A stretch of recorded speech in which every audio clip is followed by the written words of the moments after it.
إن الحمد لله نحمده ونستعينه ونستغفره ونعوذ بالله من شرور أنفسنا ومن سيئات أعمالنا من يهده الله فلا مضل له ومن يضلل فلا هادي له وأشهد أن لا إله إلا الله وأشهد أن محمدا عبده ورسوله أرسله بالحق بشيرا ونذيرا أما بعد فإن خير الحديث كتاب الله وخير الهدي هدي محمد صلى الله عليه وسلم وشر الأمور محدثاتها وكل محدثة بدعة وكل بدعة ضلالة وكل ضلالة في النار. أعوذ بالله السميع العليم من الشيطان الرجيم. بسم الله الرحمن الرحيم. يا أيها الذين آمنوا اتقوا الله حق تقاته ولا تموتن إلا وأنتم مسلمون.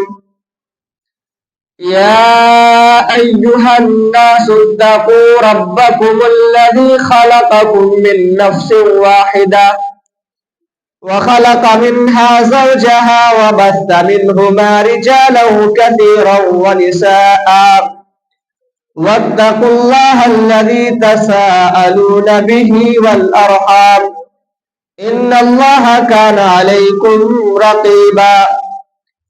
يا أيها الذين آمنوا اتقوا الله وقولوا قولا سديدا يصلح لكم أعمالكم ويغفر لكم ذنوبكم ومن يطع الله ورسوله فقد فاز فوزا عظيما.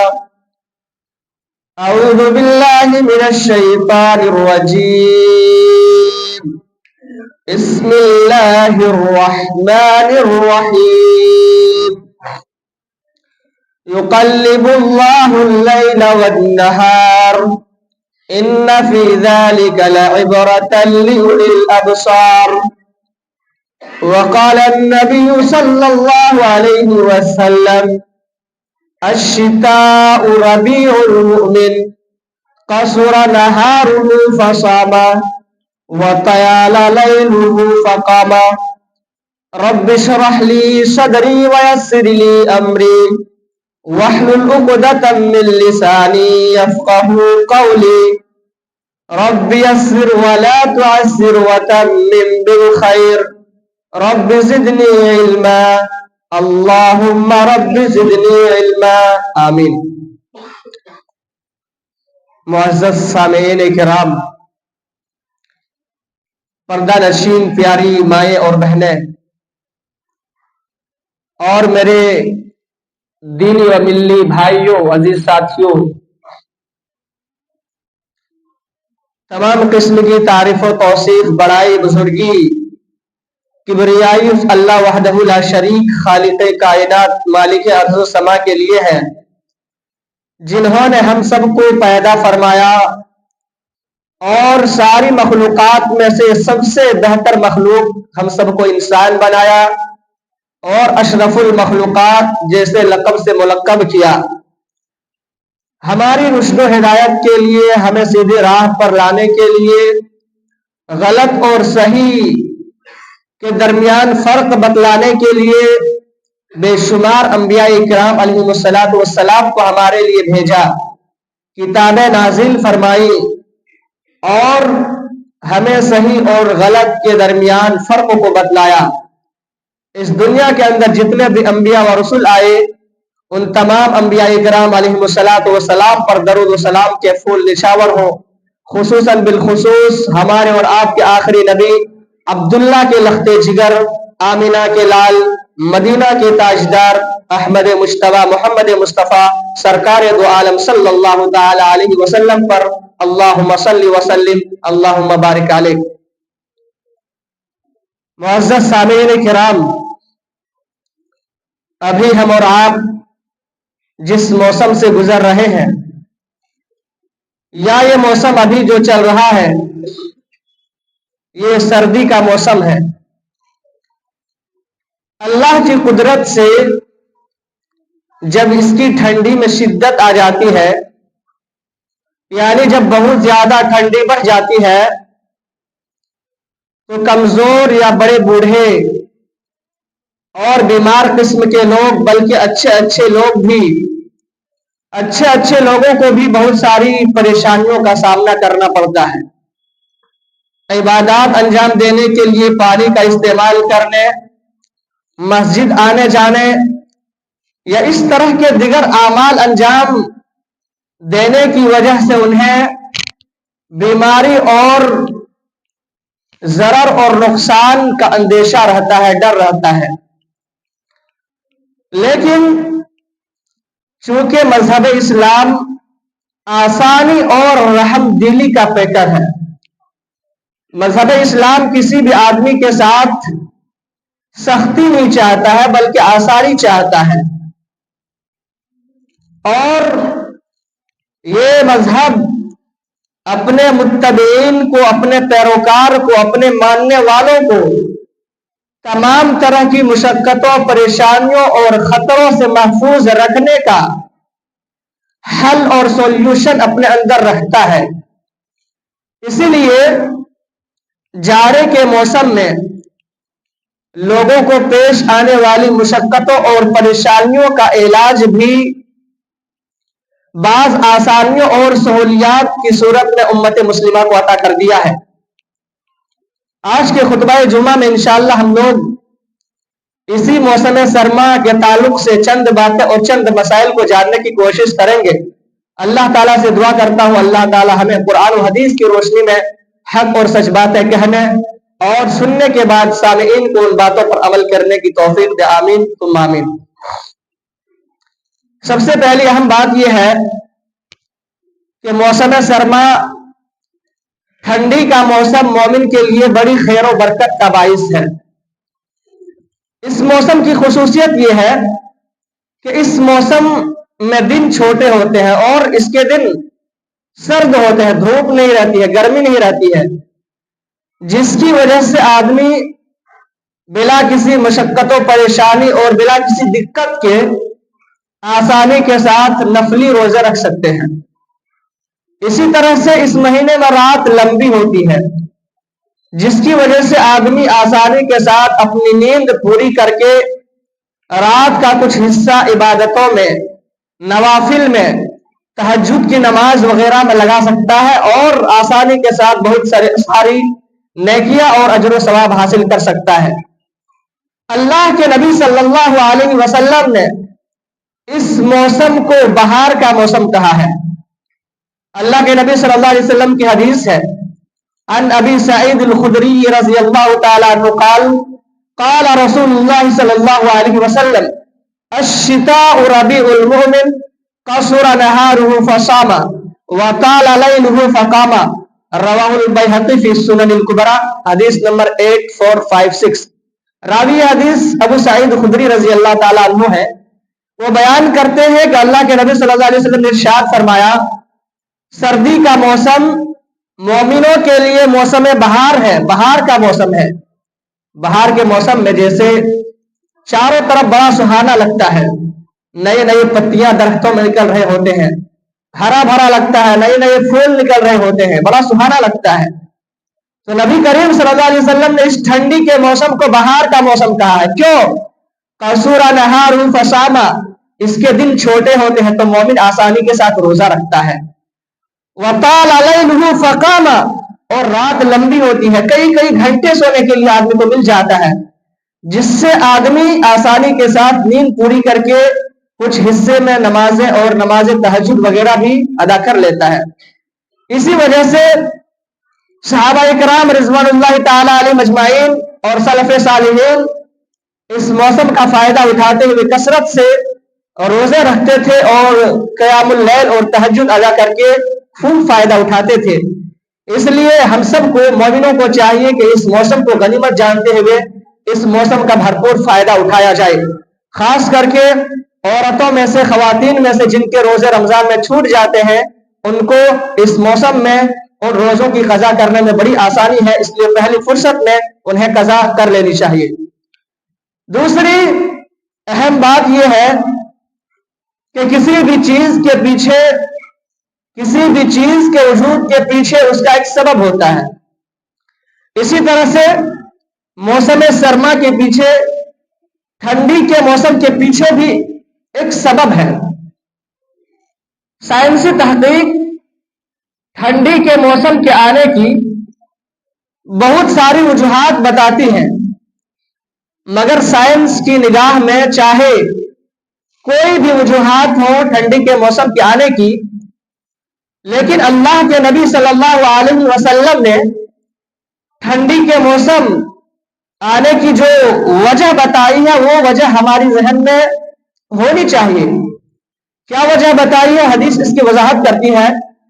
نبی کریم صلی اللہ علیہ وسلم کی حدیث ہے، بخاری اور مسلم کی حدیث ہے، عن ابی ہریرہ رضی اللہ تعالی عنہ قال قال رسول اللہ صلی اللہ علیہ وسلم اشتکت النار الى ربها فقالت یا رب اکل بعضی بعضا فاذن لها بنفسین نفس فی الشتاء ونفس فی الصیف فاشد ما تجدون من الحر واشد ما تجدون من الزمہریر۔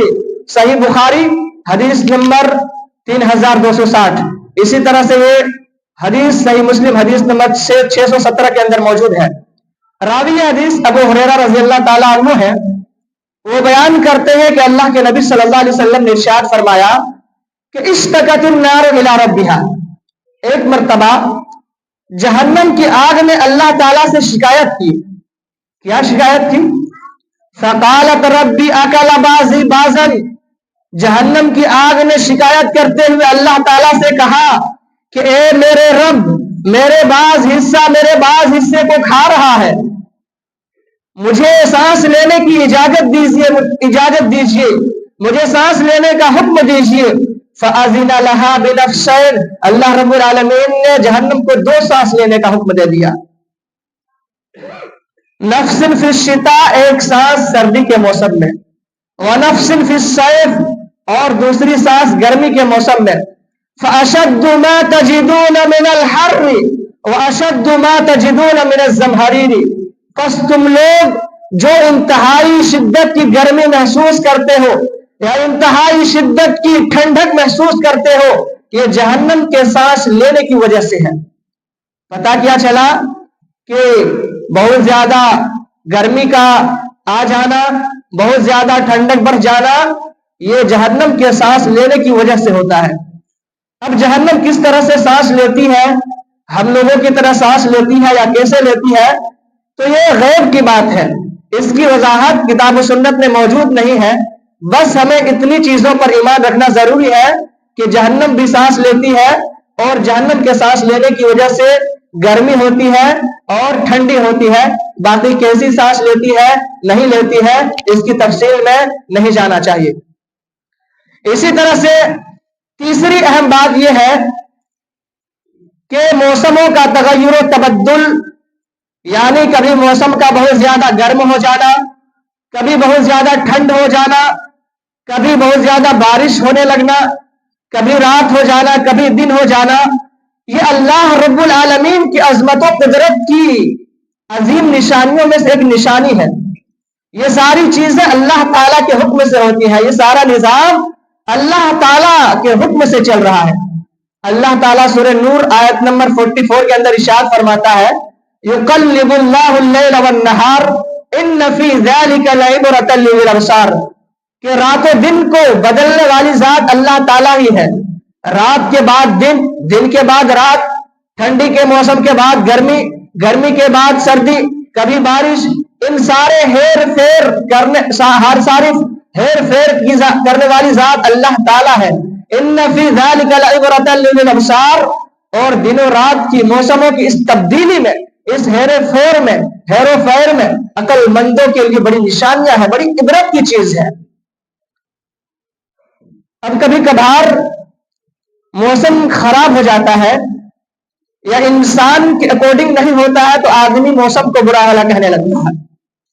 مثال کے طور پر اگر کبھی کبھار موسم کی وجہ سے انسان بیمار ہو جاتا ہے، سردی بخار ہو جاتا ہے، یا بارش وغیرہ کی وجہ سے کوئی کام بگڑ جاتا ہے تو آدمی موسم کو برا بھلا کہنے لگتا ہے. سارا دوست آدمی اور ساری غلطی موسم کو ٹھہرانے لگتا ہے کہ موسم کی وجہ سے میرا کام بگڑ گیا، ایسا ہو گیا، ویسا ہو گیا. اور کبھی کبھار تو آدمی ماں بہن کی گالی لگا کر کے موسم کو گالی دینا شروع کر دیتا ہے، جو کہ سراسر غلط ہے، جائز نہیں ہے. حدیث اس کے تعلق سے کیا کہتی ہے؟ حدیث قدسی ہے. اللہ کے نبی صلی اللہ علیہ وسلم کا ارشاد ہے کہ اللہ تعالی ارشاد فرماتا ہے یؤذینی ابن آدم یسب الدہر وانا الدہر بید الامر اقلب اللیل والنہار. صحیح بخاری حدیث نمبر 4882. راوی یہ حدیث ابو ہریرہ رضی اللہ تعالی عنہ ہے. اللہ کے نبی صلی اللہ علیہ وسلم نے ارشاد فرمایا کہ اللہ تعالیٰ فرماتا ہے، اللہ تعالیٰ کہتا ہے کہ یؤذینی ابن آدم، ابن آدم انسان مجھے دکھ دیتا ہے، انسان مجھے تکلیف دیتا ہے. اللہ تعالیٰ کہہ رہا ہے کہ انسان مجھے تکلیف دیتا ہے. کیسے؟ یسب الدہر، آدمی موسم کو، زمانے کو گالی دیتا ہے. وانا الدہر، اور میں ہی زمانہ ہوں. زمانہ کا مالک، موسم کا مالک میں ہی ہوں. بید الامر، سب کچھ میرے ہی ہاتھ میں ہے. اقلب اللیل والنہار، رات و دن کو پھیرنے والی ذات میں ہی ہوں. رات کے بعد دن اور دن کے بعد رات، کبھی ٹھنڈی کے بعد گرمی، گرمی کے بعد سردی، بارش، یہ ساری چیزوں کو لانے والی ذات میں ہی ہوں.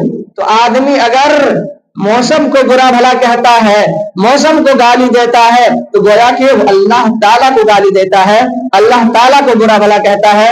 اس لیے موسم چاہے کیسا بھی ہو، آدمی کے اکارڈنگ، آدمی کے موافق ہو نہ ہو، موسم کو برا بھلا کہنا درست نہیں ہے، برا بھلا نہیں کہنا چاہیے.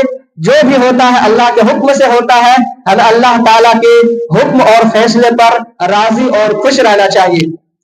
اب آئیے ہم اس موسم کے تعلق سے چند مسائل کی طرف چلتے ہیں. پہلا مسئلہ ہے اس موسم میں گرم پانی کے استعمال کرنے کے تعلق سے. بہت سارے لوگوں کو گرم پانی سے وضو کرنے، غسل کرنے، گرم پانی کو استعمال کرنے کے تعلق سے ڈاؤٹ رہتا ہے، شک رہتا ہے. تو معلوم ہونا چاہیے کہ شریعت اسلامیہ میں گرم پانی بھی عام پانی کی طرح ہی ہے، جس میں طاہر و مطہر دونوں صفت موجود رہتا ہے، دونوں وصف موجود رہتا ہے. اس لیے ٹھنڈے پانی سے وضو کرنے میں، ٹھنڈے پانی کو استعمال کرنے میں آدمی کو تکلیف چاہے ہو چاہے تکلیف نہ ہو، ہر حال میں، ہر صورت میں گرم پانی کا استعمال کرنا، گرم پانی سے وضو کرنا، گرم پانی سے غسل کرنا، نہانا جائز ہے. جیسا کہ یہ صحابہ کرام عمر بن خطاب رضی اللہ تعالیٰ عنہ، ابن عمر، ابن عباس اور انس بن مالک رضی اللہ تعالیٰ عنہ وغیرہ سے ثابت ہے. اب بعض لوگ یہ سمجھتے ہیں کہ گرم پانی ہونے کے باوجود تھوڑی تکلیف کو، مشقت کو برداشت کر کے اگر میں ٹھنڈی پانی سے وضو کروں گا تو یہ زیادہ افضل اور زیادہ بہتر ہے. میں تکلیف کو برداشت کر کے اگر ٹھنڈے پانی سے وضو کروں گا تو مجھے زیادہ اجر و ثواب ملے گا. یہ بات سراسر غلط اور درست نہیں ہے. اس لیے کہ اگر دونوں قسم کا پانی آپ کے پاس موجود ہے، اگر آپ کے پاس گرم پانی موجود ہے یا گرم پانی کیا جا سکتا ہے، گرم پانی کرنے کے وسائل موجود ہیں، تو گرم پانی کو ہی استعمال کرنا زیادہ بہتر اور افضل ہے. کیونکہ اللہ کے نبی صلی اللہ علیہ وسلم کے سامنے جب دو چیزوں میں سے کسی ایک چیز کو اختیار کرنے کا آپشن ہوتا تو اللہ کے نبی صلی اللہ علیہ وسلم ہمیشہ اسی چیز کو اختیار کرتے، دو میں سے ہمیشہ اسی کو سلیکٹ کرتے جس میں آپ صلی اللہ علیہ وسلم کے لیے زیادہ آسانی اور سہولت ہوتی. جیسا کہ یہ حدیث بخاری شریف حدیث نمبر 3560 کے اندر موجود ہے. تو سنت رسول پر عمل کرتے ہوئے اسی چیز پر عمل کرنا بہتر ہے جس میں آدمی کے لیے زیادہ آسانی اور سہولت ہو. آدمی کے سامنے گرم اور ٹھنڈا پانی دونوں موجود ہے تو آدمی کو اگر گرم پانی استعمال کرنے میں زیادہ آسانی ہے, گرم پانی سے اگر وہ اچھے طریقے سے وضو کر سکتا ہے, غسل کر سکتا ہے, تو وہ گرم پانی کو استعمال کرے, اور اگر ٹھنڈا پانی اس کے لیے استعمال کرنا بہتر ہے تو ٹھنڈا پانی کا استعمال کرنا ہی اس کے لیے بہتر ہے. البتہ اگر کسی کے پاس گرم پانی موجود نہ ہو یا تو ٹھنڈے پانی کو گرم کرنے کا کوئی ذریعہ اور انتظام نہ ہو اور نماز پڑھنا ہو, تو ایسی صورت میں ایسا نہیں کہ گرم پانی نہیں ہے تو نماز چھوڑ دیں گے, بلکہ گرم پانی نہ ہونے کے باوجود بھی ٹھنڈے پانی سے اگر کوئی شخص اچھے طریقے سے وضو کر کے نماز ادا کرتا ہے تو ایسی صورت میں اس کے لیے بڑی فضیلت ہے. کیا فضیلت ہے؟ اللہ کے نبی صلی اللہ علیہ وسلم کی حدیث ہے, عن ابی ہریرہ رضی اللہ تعالی عنہ قال قال رسول اللہ صلی اللہ علیہ وسلم الا ادلکم علی ما یمحو اللہ به الخطایا ویرفع به الدرجات قالوا بلى یا رسول اللہ قال اسباغ الوضوء علی المکارہ وکثرة الخطا الى المساجد وانتظار الصلاة بعد الصلاة رواہ مسلم فی کتاب الطہارہ حدیث نمبر 587. راوی حدیث ابو ہریرہ رضی اللہ تعالیٰ عنہ ہے.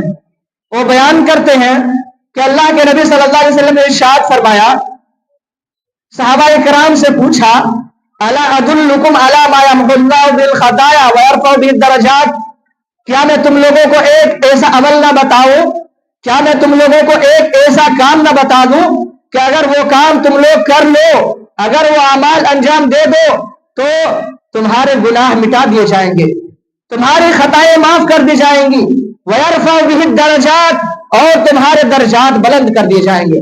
ڈبل فائدہ ہے, ایک تو آپ کے گناہ معاف کر دیے جائیں گے, دوسری طرف آپ کے درجات بلند کر دیے جائیں گے. ڈبل فائدہ ہے. صحابہ کرام چوکنے والے کہاں تھے, فوراً کہے قالوا بلی یا رسول اللہ, اے اللہ کے رسول کیوں نہیں, ضرور بتائیے, اتنی فضیلت والا کون سا عمل ہے, وہ کام کون سا کام ہے, بتائیے مجھے بتائیے. فقال رسول اللہ صلی اللہ علیہ وسلم, تو اللہ کے نبی صلی اللہ علیہ وسلم نے ارشاد فرمایا, اسباغ الوضوء علی المکارہ, نہ چاہتے ہوئے بھی, ناپسندیدگی کے باوجود اچھے طریقے سے وضو کرنا, مشقت کو برداشت کرتے ہوئے ٹھنڈے پانی سے اچھی طریقے سے وضو کرنا, وکثرۃ الخطا الی المساجد, اور زیادہ قدموں میں چل کر مسجد کی طرف جانا, وانتظار الصلاۃ بعد الصلاۃ, اور ایک نماز کے بعد دوسری نماز کا انتظار کرنا. اللہ کے نبی صلی اللہ علیہ وسلم نے 3 کام بتائے جس سے گناہ معاف کر دیے جاتے ہیں اور درجات بلند کر دیے جاتے ہیں, نیکیاں لکھ دی جاتی ہیں. پہلا عمل کہ نہ چاہتے ہوئے بھی, دل نہ کرے, من نہ کرے, ٹھنڈی پانی سے وضو کرنے کا من کس کا کرتا ہے, دل نہیں چاہتا ہے, لیکن نہ چاہتے ہوئے بھی کوئی وضو کر کے اچھی طریقے سے وضو کرتا ہے اور نماز ادا کرتا ہے, تو اس کے لیے یہ فضیلت ہے کہ اس کے گناہ معاف ہوتے ہیں اور درجات بلند ہوتے ہیں. دوسرا عمل بتایا کہ کثرت سے مسجد کی طرف قدم پہ چل کر کے آنا, پیدل چل کر کے آنے میں بھی بڑا ثواب ہے. وہ لوگ جن کے گھر دور ہیں اور دور سے چل کر کے آتے ہیں ان کے لیے بڑی فضیلت ہے, ان کے لیے بڑا فائدہ ہے کہ ہر قدم پر ان کے ثواب لکھ دیے جاتے ہیں اور گناہ مٹا دیے جاتے ہیں. وانتظار الصلاۃ بعد الصلاۃ, اور تیسرا عمل بتایا کہ کوئی آدمی, کوئی مومن ایک نماز ادا کرنے کے بعد دوسری نماز کے انتظار میں لگا رہتا ہے, ٹائم دیکھتے رہتا ہے کہ کب اذان ہوگی, کب ٹائم ہوگا کہ میں نماز کے لیے جاؤں گا.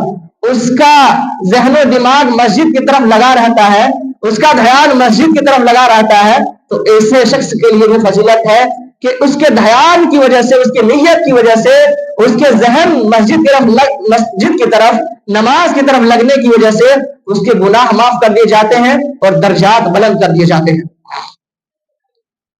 اسی طرح سے دوسرا مسئلہ یہ ہے تیمم کرنے کا مسئلہ. سورہ مائدہ سورہ نمبر 5 آیت نمبر 6 کے اندر اللہ تعالیٰ ارشاد فرماتا ہے, وَإِن كُنتُم مَرْضَىٰ أَوْ عَلَىٰ سَفَرٍ أَوْ جَاءَ أَحَدٌ مِّنكُم مِّنَ الْغَائِطِ أَوْ لَامَسْتُمُ النِّسَاءَ فلم تجدوا ماء فتيمموا صعيدا طيبا۔ اللہ تعالیٰ ارشاد فرماتا ہے کہ اگر کوئی شخص تم میں سے بیمار ہو جائے یا سفر میں ہو یا وہ پیشاب اور پاخانہ کر کے آئے یا بیوی سے مل کر کے آئے، فلم تجدوا ماء اور پانی نہ پائے تو فتیمموا صعیدا طیبا، پاک مٹی سے تیمم کر لیں۔ میرے دوست اور میرے ساتھیوں، سب کو معلوم ہے کہ نماز کسی بھی صورت میں معاف نہیں ہے۔ جب تک سانس ہے، جب تک عقل ٹھکانے میں ہے، ہوش حواس ہے، تب تک کسی بھی صورت میں نماز معاف نہیں ہے۔ اور کوئی بھی نماز بغیر پاکیزگی اور صفائی، بغیر طہارت، بغیر وضو کے قابل قبول نہیں ہوتی ہے۔ اب سوال یہ پیدا ہوتا ہے کہ اگر آدمی کو پانی ہی نہ ملے تو غسل کیسے کرے گا، وضو کیسے بنائے گا؟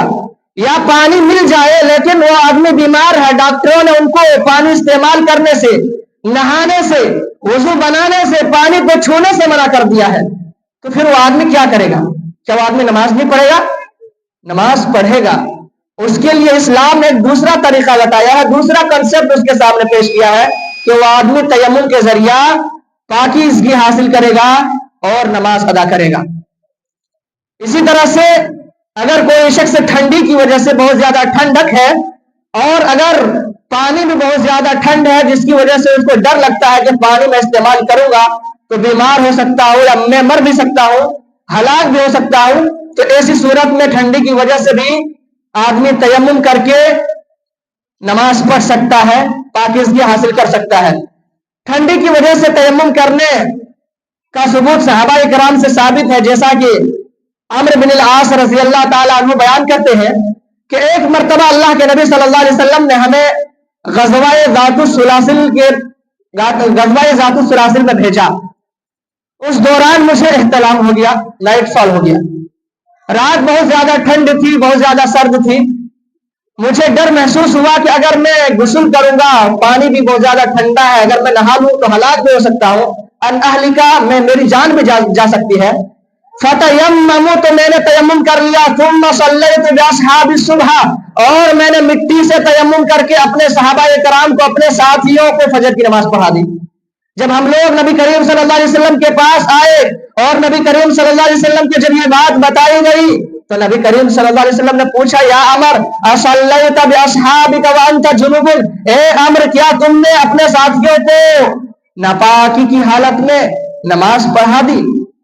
تو عمرو بن عاص رضی اللہ تعالیٰ عنہ کہتے ہیں کہ میں نے وہ سارا معاملہ پیش کر کے، بیان کر کے نبی کریم صلی اللہ علیہ وسلم کو سنایا کہ اللہ کے رسول، رات بہت زیادہ سرد تھی، بہت زیادہ ٹھنڈی تھی، پانی بھی بہت زیادہ ٹھنڈا تھا، مجھے ڈر محسوس ہوا کہ اگر میں نہا لوں اتنی ٹھنڈی رات میں ٹھنڈے پانی سے تو ہو سکتا ہے کہ میری جان بھی چلی جائے، میں ہلاک بھی ہو جاؤں۔ اور میرے ذہن میں قرآن کریم کی آیت کریمہ موجود تھی کہ وَلَا تَقْتُلُوا أَنفُسَكُمْ إِنَّ اللَّهَ كَانَ بِكُمْ رَحِيمًا، کہ اپنے آپ کو قتل نہ کرو، اپنے آپ کو ہلاکت میں نہ ڈالو، اللہ تعالیٰ تمہارے ساتھ بڑا مہربان ہے۔ اس لیے میں نے غسل کرنے کے بجائے مٹی سے تیمم کر لیا اور اپنے ساتھیوں کو نماز پڑھا دی۔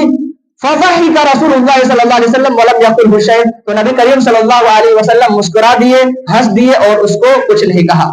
تو اس سے پتہ یہ چلا کہ اگر آدمی پانی استعمال کرنے کی استطاعت نہیں رکھتا ہے، پانی نہ ملے یا بیماری کی وجہ سے یا مزید بیماری کے بڑھ جانے کی وجہ سے آدمی کو ڈر اور خدشہ ہو کہ پانی استعمال کرنے سے بیماری بڑھ جائے گی یا آدمی بیمار ہو جائے گا، تو ایسی صورت میں مٹی سے تیمم کر کے وہ نماز وغیرہ پڑھ سکتا ہے۔ اب تیمم کرنے کا طریقہ کیا ہے؟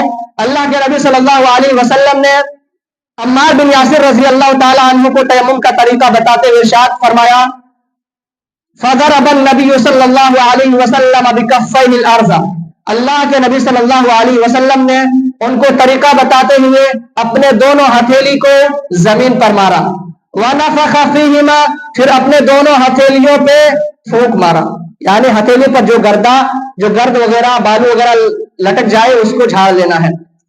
ثم مسح بہما وجہہ، پھر آپ صلی اللہ علیہ وسلم نے دونوں ہتھیلی کو اپنے چہرے پر مسح کیا، اپنے دونوں ہتھیلی کو چہرے پر ملا، ووجہہ، اور پھر اپنے دونوں ووجہہ وکفیہ، چہرے کے بعد اپنے دونوں ہتھیلیوں پہ، پہلے بائیں ہاتھ سے اپنے دائیں ہاتھ کی ہتھیلی پر، پھر اپنے دائیں ہاتھ سے اپنے بائیں ہاتھ کی ہتھیلی پر. اور یہ طریقہ اللہ کے نبی صلی اللہ علیہ وسلم نے بتایا.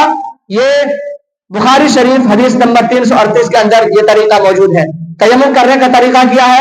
نمبر 1، اپنے دونوں ہتھیلی کو پاک مٹی پر نیت کرتے ہوئے بسم اللہ پڑھتے ہوئے اپنے دونوں ہتھیلی کو زمین پہ مارنا ہے. نمبر 2، اپنے ہتھیلی پر پھوٹ مارنا ہے. نمبر 3، اپنے دونوں ہتھیلی کو چہرے پر ملنا ہے. نمبر 4، اپنے بائیں ہاتھ سے دائیں ہاتھ کی ہتھیلی پر چمڑی کی طرف مسح کرنا ہے. اور پھر اپنے نمبر 5 میں اپنے دائیں ہاتھ سے بائیں ہاتھ کی ہتھیلی پر مسح کرنا ہے. اس میں کوہنی تک اور پورے ہاتھ کا مسح کرنا ثابت نہیں ہے. تو یہ ہے تیمم کرنے کا طریقہ. اسی طرح سے تیسرا اہم مسئلہ ہے موزے پر مسح کرنے کے تعلق سے. یہ مسئلہ اس موضوع میں بہت اہم ہے. یہ موضوع پر مسح کرنا بالاجماع جائز اور ثابت ہے، بلکہ اہل سنت کے خصائص میں سے یہ ہے، اس لیے کہ شیعہ اور روافض لوگ اپنے موضوع پر مسح نہیں کرتے ہیں. چاہے موضع جیسا بھی ہو، چاہے جس چیز کا بھی ہو، اس پر مسح کرنا جائز اور ثابت ہے. موضوع کے لیے موٹا ہونا یا چمڑے کا ہونا یا ایسا ہونا ویسا ہونا، یہ کسی طرح کی شرائط سنت سے ثابت نہیں ہے، شریعت میں موجود نہیں ہے. بعض لوگ یہ اشکال کھڑا کرتے ہیں. بعض لوگوں کا یہ ماننا ہے کہ مسح صرف چمڑے کے موضوع پر کیا جا سکتا ہے. ہم لوگ جو کپڑے کا موزے پہنتے ہیں اس پر مسح نہیں کیا جا سکتا ہے، بلکہ حدیث سے پتہ چلتا ہے کہ کپڑوں کے موضوع پر بھی مسح کیا جا سکتا ہے. 2 حدیثیں سماعت فرمائیں. پہلی حدیث عن المغیرۃ بن شعبۃ رضی اللہ تعالی عنہ قال ان رسول اللہ صلی اللہ علیہ وسلم توضأ ومسح على الجوربین والنعلین، رواہ ابو داؤد فی کتاب الطہارہ، حدیث نمبر 159. راوی حدیث مغیرہ بن شعبہ رضی اللہ تعالی عنہ ہیں.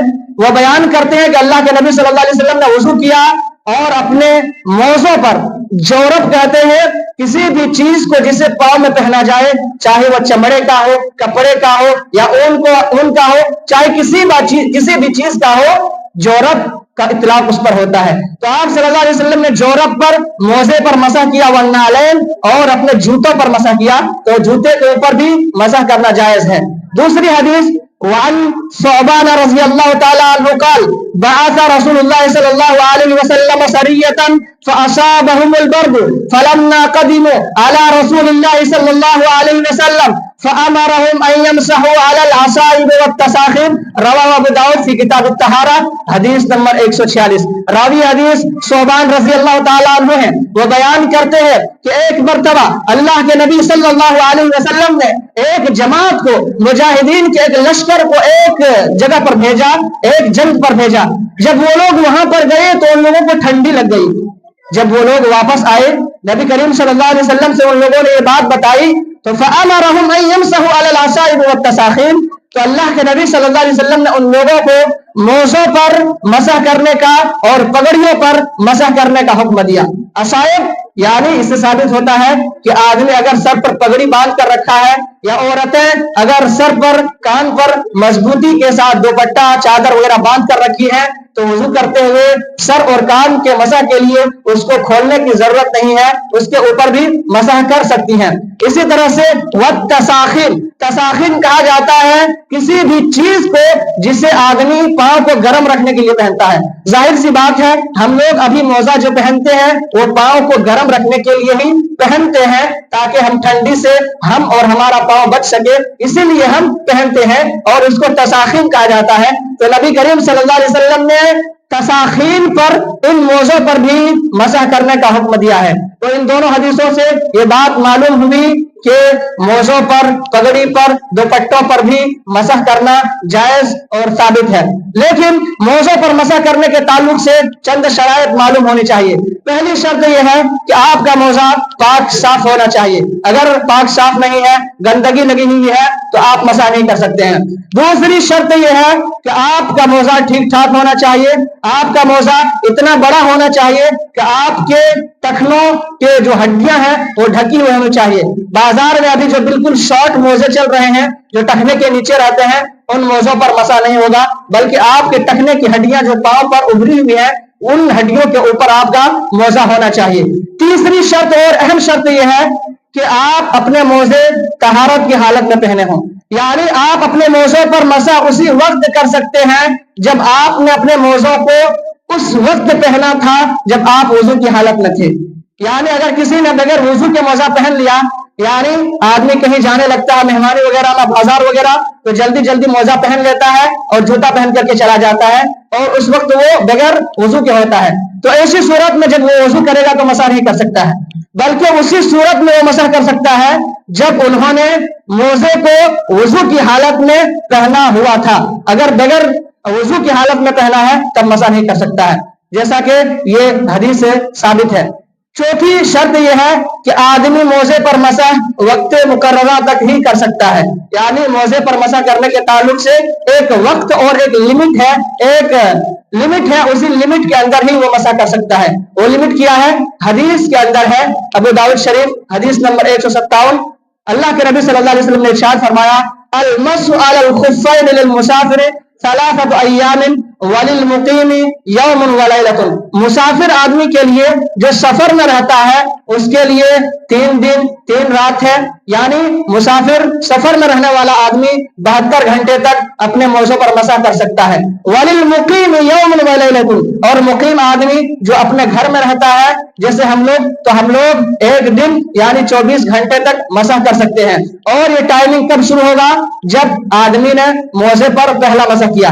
مثال کے طور پر اگر ہم نے ابھی وضو کر کے نماز جمعہ کے لیے موزہ پہنا، اب نماز جمعہ کے بعد اگر ہمارا وضو ٹوٹ جاتا ہے اور پھر عصر میں جب ہم وضو کریں گے تو موزے پر مسح کریں گے، اور پھر اس وقت سے ہمارا ٹائمنگ شروع ہو جائے گا اور ہم کل اگلے دن کے عصر تک یعنی 24 گھنٹے تک، آج کے عصر سے لے کر کل کے عصر تک 24 گھنٹے تک موزوں پر مسح کر سکتے ہیں۔ اسی طرح سے ایک چوتھا اور اہم مسئلہ پیش کر کے میں اپنی باتوں کو ختم کرتا ہوں، اور وہ ہے ایک وضو سے کئی نمازیں ادا کرنا۔ اس تعلق سے بھی بہت ساری لوگوں کو اشکال رہتا ہے، تو معلوم ہونا چاہیے کہ آپ ایک وضو سے کئی نمازیں پڑھ سکتے ہیں۔